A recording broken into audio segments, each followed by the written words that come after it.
Senator Dick Durbin, D.I.L., attempted multiple times to cut off testimony from a conservative group's witness during a hearing on violence in Chicago. During the Senate Judiciary Committee hearing on combating gun trafficking and reducing violence in Chicago on Monday, Heritage Foundation legal fellow Amy Swearer was cut off by Durbin while attempting to cite data about selective prosecution in Chicago. "I read your testimony," Durbin interrupted as Swearer attempted to cite a specific instance of selective prosecution. "I believe in all fairness, since we did not invite the Cook County State's Attorney's Office to be represented here today, that you shouldn't really zero in on any particular individual."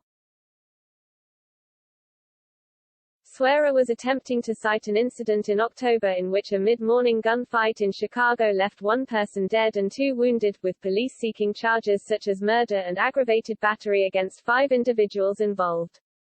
But just 2 days later, all the suspects were released without charges after the Cook County State's Attorney determined that the evidence was insufficient to meet our burden of proof to approve felony charges.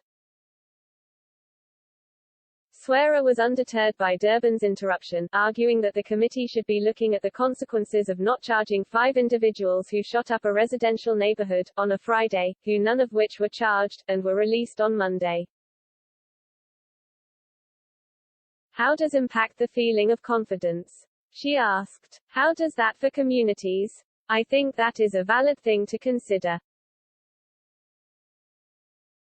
Durbin again cut Swearer off, saying he understood her point while arguing that there is another side to this story and then again pointing out the Cook County State's Attorney was not invited to the hearing.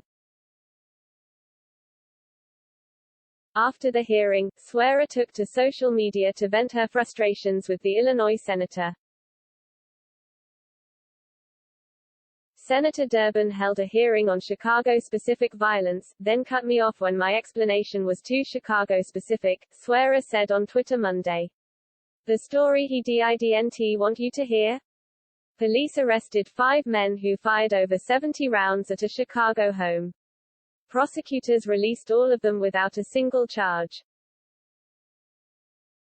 Perpetrators of gun violence in Chicago reasonably believe they can light up a neighborhood on Friday, and then be released on Monday without facing a single meaningful consequence, she continued, adding that Durbin believes it's inappropriate to mention this at a hearing on Chicago gun violence.